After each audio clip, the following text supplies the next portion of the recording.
dire Allahu Ta'ala A'lam. C'est pas une honte. De nos jours, c'est une honte. Lakin, sachez-le, ce n'est pas une honte.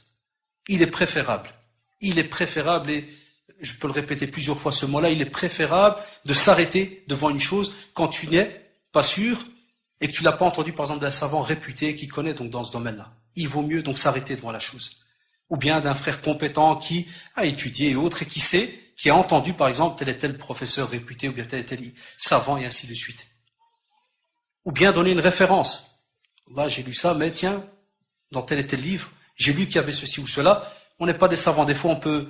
il y a un des savants connus, donc Abu Ishaq al-Huwaini, il a fait une affaire, je crois, de 5 cassettes de 90, si je ne me trompe pas, 90 minutes, 5 cassettes de 90 minutes, sur les causes de divergence entre les savants. 5 cassettes de 90, calculez combien de minutes ça fait. Et nous, des fois, en une seconde, on trouve la solution à un problème. On donne une fatwa directe. Oh, tu peux. Non, vas-y, à l'aise, il n'y a pas de problème. Quand le gars vient de vendre une Golf, oh là, non, à l'aise, va, fais. Et après, qu'est-ce qui se passe? Le poids, est-ce qu'on le ressent sur terre? Est-ce qu'on ressentait, quand tu fais une fatwa à quelqu'un, tu réponds à quelqu'un, est-ce que tu crois que tes poils vont s'hérisser? Une alarme, ah, attention, tu viens de donner une réponse fausse, puis non, jamais de la vie. Parce que Satan, il te gonfle à ce moment-là, l'orgueil apparaît, et vous savez, comme disent certains, et c'est peut-être grave comme exemple, le fait de répondre à des questions comme ça religieuses, c'est des fois presque comme une drogue. Quand tu touches à ça une fois, certains ont du mal à revenir en arrière. Alors chaque question qui est posée, on y va. Donc là, c'est un sujet, naturellement, qui est très très grave, très très important. Et, chers frères, que penser lorsque la personne est, alhamdoulilah, bien pratiquante et autre, et qu'elle a commis donc seulement cette erreur de rapporter une parole et de donner une réponse à quelqu'un? Que penser lorsque c'est fait par quelqu'un qui n'a ni foi ni loi, aucun repère dans le domaine de tout ce qui est la science et ainsi de suite? On vient, on répond. Que penser donc? Alors que les deux sont fautifs. Que penser alors de celui qui est, alhamdoulilah, on va dire, un bon comportement, et qu'il a un peu étudié et ainsi de suite? Que penser alors si on a l'autre cas en face? Et si jamais on le rappelle, c'est parce que un des problèmes qu'on a aujourd'hui, un des problèmes qui a fait que les jeunes, même les jeunes, divergent entre eux face à différentes questions, et on peut aller plus loin. On peut remarquer même qu'entre nous, et réfléchissez un peu, vous voyez peut-être des fois dans la famille, vos frères et ainsi de suite, on a même alors ce qu'on appelle sectariser les choses, en se disant, tiens, moi je préfère aller chez un tel. Quand tu dis pourquoi? Il est plus souple. Le style snack. Salade d'oignon, ça passe un peu. Pili pili, ça commence déjà à piquer. Un tel, non, ça c'est, oh là là, faut même pas y aller. Pourquoi? Ça se casse même pas, il va te dire non. Donc il y a déjà des étiquettes. On sait. Faut être honnête entre nous. Faut être sincère. On sait que ça existe. Et qu'on choisit. De nos jours, des fois on l'entend même autour de nous, un tel, faut pas aller chez lui. Ça sert à rien, mon frère. Allah, il va te faciliter la chose. Il va dire directement non. Subhanallah. Est-ce qu'il est menteur? Ou bien il te dit la vérité, et que tu ne veux pas accepter déjà cette vérité. Parce que si tu pars pour poser une question, avec déjà une intention d'entendre de la personne à qui tu poses la question, la réponse que toi tu veux, ton intention est déjà mauvaise. Tu dois en tant que croyant aller vers une personne en disant, voilà, je suis soumis à Allah subhanahu wa ta'ala. Si la personne me dit halal, c'est que je serai prêt à le faire. Alhamdoulilah, au contraire, c'est bien. Mais si jamais elle me dit que c'est haram, cher frère, il ne faut pas le faire. Écarte-toi de cette chose-là, il faut aussi que je l'accepte. Si on s'éduque de cette façon-là, naturellement, on éduquera en quelque sorte notre foi et on pourra leur faire face à n'importe quelle situation. Elle ne nous paraîtra pas naturellement pénible ou bien lourde ou ainsi de suite. Loin de là. Car on sait que si jamais on va nous répondre que c'est mauvais, c'est un bien pour notre religion. Et si jamais on nous dit que c'est bien, alhamdoulilah, c'est bien pour ta religion, ton cœur, tout le reste. D'accord? Donc ça, c'est un sujet qui est assez important. L'autre, deuxième sujet qui touche de nos jours beaucoup de familles, beaucoup de jeunes qui des fois ne voient pas l'importance de ce sujet-là, c'est ce qu'on appelle toute la famille de la sorcellerie, la magie, la voyance, les horoscopes, tout ce domaine naturellement où certains pensent que c'est le domaine de l'au-delà, chose qu'on ne voit pas de l'invisible, et qu'il y a des petits hurluberlus sur terre qui sont capables naturellement de t'expliquer qu'est-ce que demain te réserve. Et on le remarque des fois autour de nous quand on vous appelle pour vous dire « Ah, voilà, c'est trop tard, on m'a donné un petit papier plié en 5. Ou la personne a griffonné telle et telle chose. Encore ce matin, on a plusieurs appels de ce côté-là. En disant, il y a des petits papiers griffonnés. Hein, et quand vous demandez, qu'est-ce qu'il a fait? Il a fait des petits bruits, il a sorti des drôles de mots. Et puis voilà, tu dois le garder sur toi 3 heures, puis tu l'enlèves 2 heures, puis tu le remets là. Allahu Akbar. D'où ça, ce mode d'emploi, d'où il vient là? Tu reviens vers les livres, tu trouves rien du tout. Alors, qui a instauré cela? Et puis tu remarques, subhanallah, que la personne qui est dans ce problème, il devient encore plus malade qu'il l'était. Parce qu'il passe sa vie à faire des va-et-vient, ou à perdre de l'argent, et ainsi de suite.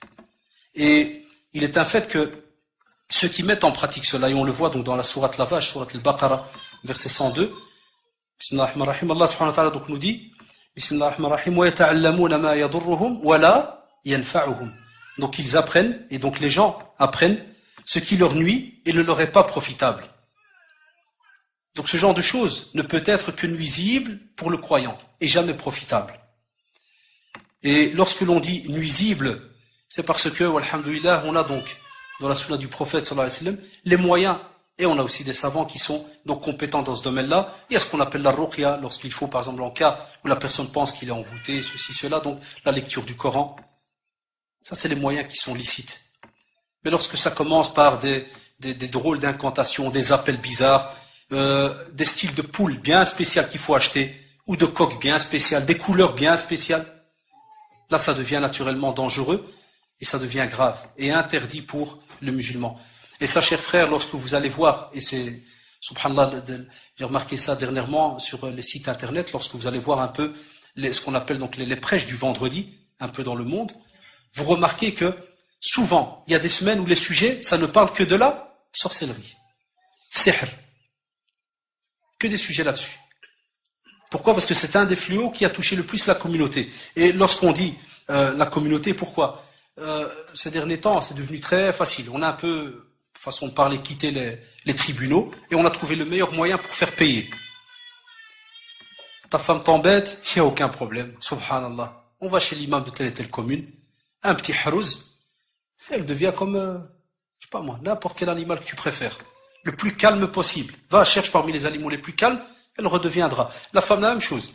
Il fait, comme on dit, trop le malin, il parle trop, il fait le grand, le fort, il n'y a aucun problème. Tu veux le rendre, si jamais tu vas chez les imams, là, il va te dire, tu veux le rendre quoi? Qat? Chat? Tu veux le rendre comment? Ou bien, comme on dit, le gars complètement cassé, il bouge, tu cries, il bouge pas. Tu dis un mot de travers, il dit rien du tout. Tu lèves la main dessus, il dit rien du tout. Puis oh, il a changé, Mohammed. Il a changé, il n'a plus de réaction. Ça, ce sont des moyens qui sont employés de nos jours, à l'aide de billah. Et ce sont des moyens, et je pèse les mots, qui sont des fois même enseignés par des, on ne va pas dire frères ou sœurs, loin de là, c'est un mot qui est trop beau, mais par des personnes. Comme une fois, on a eu affaire, moi et Mustapha, une personne qui est venue nous expliquer en disant, oui, voilà, je vous apporte une personne, là, tel et tel problème, et je lui ai fait tel et tel petit papier, tel et tel sortilège. Je dis, d'où tu apportes ça? Il m'a dit, non, subhanallah, c'est quelque chose de très sérieux, c'est un cheikh qui me l'a enseigné. Et ça rapporte de l'argent. Comme nous expliquait il nous racontait que donc un frère qui a eu ce problème-là, il a été la première fois, il a déposé 5000. Et puis vous savez, pour rigoler, je lui ai dit, tu sais quoi, c'est 5000 là que t'as donné, c'est avec ça qu'il t'a acheté, au début, il t'a acheté ton cerveau avec. Et puis il m'a dit, je suis revenu la deuxième fois, sans savoir pourquoi je suis revenu. Il m'a seulement dit, tu reviens lundi, je suis quand même revenu lundi. 5000. Et il m'a dit, ça a duré des mois et des mois.